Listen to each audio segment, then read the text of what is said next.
So I'm not sure if you guys know this, but supposedly there might be some Mario remasters coming out.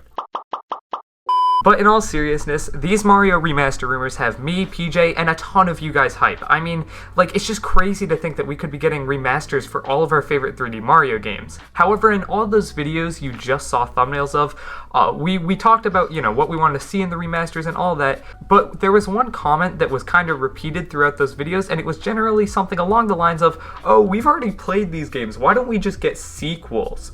And while that doesn't really make sense because it's way easier to remaster a game than make a full successor, I understand the sentiment. The Switch already owes so much of its identity to past Nintendo consoles. I mean, the Switch's best-selling game is a Wii U port, so it's kind of disheartening to see that we'll be getting remakes instead of full-on new games. However, that doesn't mean that new games are never going to happen. And while PJ and I were talking about what new games we'd want to see, we got in kind of a mini debate. Essentially, PJ is wrong.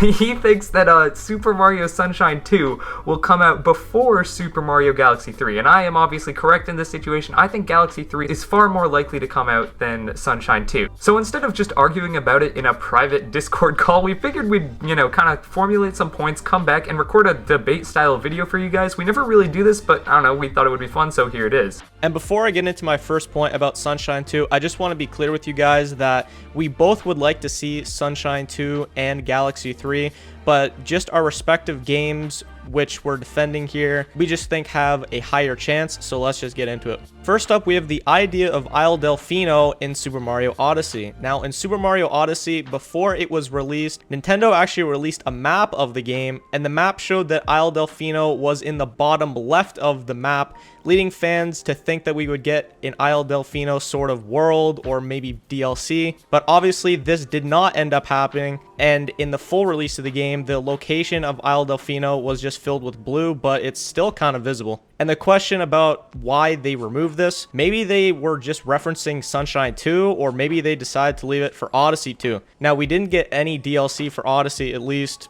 paid DLC, other than the free update of Luigi's Balloon World, and this being scrapped could just mean a plethora of things, to be honest. Isle Delfino maybe making a return in Super Mario Odyssey 2 instead of the first Odyssey game, or a hint to Sunshine 2. Now, Nintendo could have took a page from Game Freak's book for this one, and what I mean by that is that Game Freak likes to put little subtle hints to the remake games in some of their main series games. So for example, in Pokemon X and Y, there was a reference in which there was a quote Ruby and Sapphire wedding anniversary, which I'll show on the screen right now, and it turns out that the Omega Ruby and Alpha Sapphire games came out approximately 13 months after the release of X and Y. So while, yeah, I mean, Nintendo did, you know, kind of hint at Isle Delfino being in Odyssey, there was also just a ton of Galaxy references in that game. So I think in the Moon Kingdom, you got Starbits as like the purple coin icon. There were little 8-bit Rosalinas hidden all around. And not to mention, I mean, Rosalina right there. She's like the flagship character of the two Galaxy games. She was a huge presence in Galaxy 1, a bit smaller in Galaxy 2, but she's been in every Mario Kart, Mario Party, Mario Sports game. She's basically become one of the core Mario characters. Hell, she's even a playable character in Super Mario 3D World, because of course everything goes back to that game. So it's like, yeah, I mean, yeah, Sunshine did get referenced in Odyssey, and I'll admit that is a little suspicious because Nintendo really has been pretty silent on the Sunshine, you know, front. So getting that Isle Delfino reference in Odyssey was a little suspicious, I'll give you that. But it's not like they only talked about Sunshine and didn't mention Galaxy at all. Galaxy is still being referenced in pretty much every single game Nintendo puts out that has Mario in it, due to like Rosalina and all that. Yeah, I think it was pretty obvious that we would see Rosalina in a lot more Mario games after this, as Rosalina's first kind of appearance was Super Mario Galaxy. So that doesn't really surprise me. And I actually predicted that even as a kid when Galaxy came out, we would be seeing Rosalina like a lot more, because obviously it was like a new princess figure, and the whole idea was just like pretty easily marketable and just an overall good idea for Nintendo to expand its sort of main Mario universe, at least. But moving on to something that, you know, is pretty important for Nintendo when they're making a game, video game sales. If you look at the sales of Galaxy and Sunshine, it's not even close. Galaxy sold so much better than Sunshine. Mario Sunshine sold a measly 5 million units, while Galaxy 1, not even talking about Galaxy 2, Galaxy 1 sold 13 million. So, I mean, if Nintendo's looking at those numbers, right, you got 5 million units?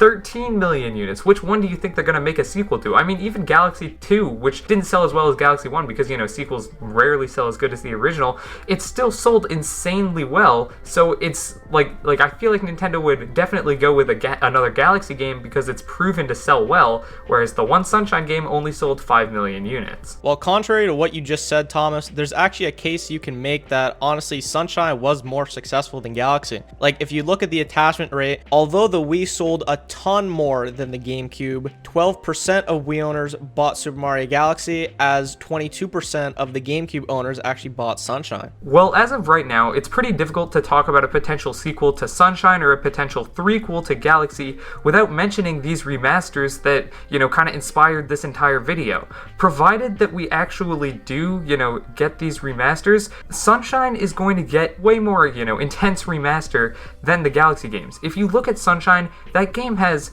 just issues that really damper the experience. I mean, PJ, you made an entire video about this. You got the, you know, the map that doesn't show you like how much like stuff you've collected in various levels. You got the blue coins that are just absolutely brutal. There's so much like quality of life changes that they could make to that. Plus the graphics would have to be upgraded a lot in certain areas. That game will get pretty much like a Wind Waker HD style remaster, whereas if Galaxy and Galaxy 2 come to the Switch, they could essentially be straight up ported with minor control tweaks to, you know, adjust for not having a Wii remote and, you know, the occasional texture up for like a UI and menus, but besides that, those games don't need to be touched. Yeah, Thomas, as you said, how I mentioned in my video, there is going to have to be a lot of changes to Sunshine for it to at least be a remake that would be worth buying, quality of life and graphics like you said. But on the Switch, talking about bringing Galaxy to it, it would be possibly a challenge to think about the controls with the motion controls. And we did talk about how they could implement something about the gyro controls from Splatoon, but just generally, it's very different going from a Wiimote and a nunchuck to Joy-Cons at least. So Nintendo might have to find a way to do that. I think it is very possible, but having a Galaxy sequel on the Switch would definitely take less time to make, but there would have to be a lot of changes, in my opinion, between Sunshine and Galaxy for them to come to the Switch. Yeah, I mean, that makes a lot of sense. Overall, I just personally think that Galaxy 3 is more likely than Sunshine 2. But to be honest, like, we really don't know.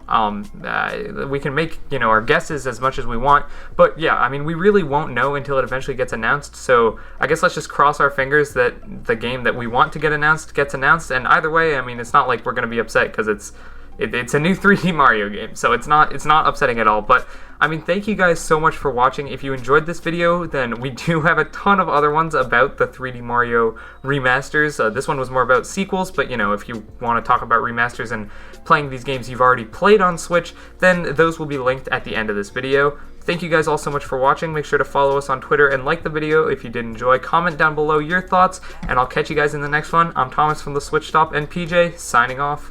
Peace.